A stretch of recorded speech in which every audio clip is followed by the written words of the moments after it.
Hamadi Bokoum. Voilà. Voilà, je suis directeur général du musée des civilisations noires, mais surtout chez Khalifa.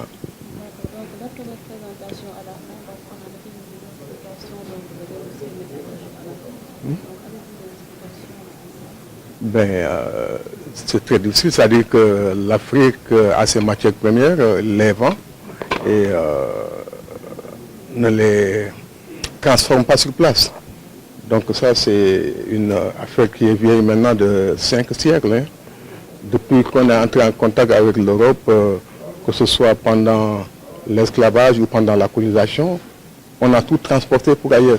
Donc nous avons des économies qui sont introverties. Il va certainement falloir changer ça pour asseoir un vrai développement et créer des opportunités d'emploi.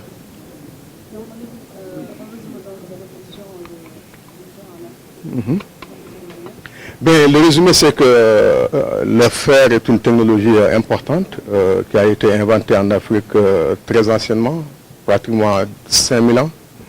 Que ce continent a fonctionné de manière équilibrée, pratiquement à l'égal de tous les autres, jusqu'au moment où il perd cette initiative technique majeure et commence à être un consommateur de ce qu'il produisait et il ne produit plus. Et à partir de ce moment, ce ne sont pas seulement les forgerons, mais c'est tous les artisans qui vont subir l'assaut de la traite parce qu'en fait, les produits qu'on apportait impactaient sur tous les ordres d'artisans. Et je pense qu'en ce moment-là, ceux qui ont vraiment pris le pouvoir en Afrique, ce sont les consommateurs, ceux qui étaient liés à l'économie de la traite atlantique et que tous les producteurs ont perdu du pouvoir, on a même dévalorisé le travail. Donc ce qui comptait, c'est d'être un bon chasseur à l'homme, un bon capteur d'esclaves et les vrais producteurs étaient relégués. Aujourd'hui encore, je pense qu'on n'a pas beaucoup de respect pour les producteurs et peut-être aussi pas beaucoup de respect pour le travail. Et ça doit changer dans notre disque dur si nous voulons reprendre notre destin en main. Comment?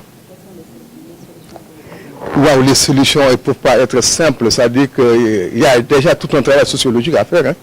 Je pense que ça va dans la continuité de ce que Salam vient de dire tout à l'heure. Il faut vraiment des enquêtes maintenant en profondeur pour voir les artisanats, comment ils fonctionnent aujourd'hui. Quel est leur poids réel dans l'économie, qu'elle soit formelle, qu'elle soit informelle. Et qu'est-ce qu'on peut faire pour faire de telle sorte que les personnes qui sont liées au travail, à tout le travail, hein, y compris le travail intellectuel, que ces personnes-là puissent être reconnues, puissent être traitées comme elles doivent l'être, et que ces personnes puissent nous aider à la fabrication des savoirs et à la prise en charge de notre destin, de notre développement. On ne peut pas développer le pays sans le travail. Ça vient vraiment en complément de ce qu'il vient de dire.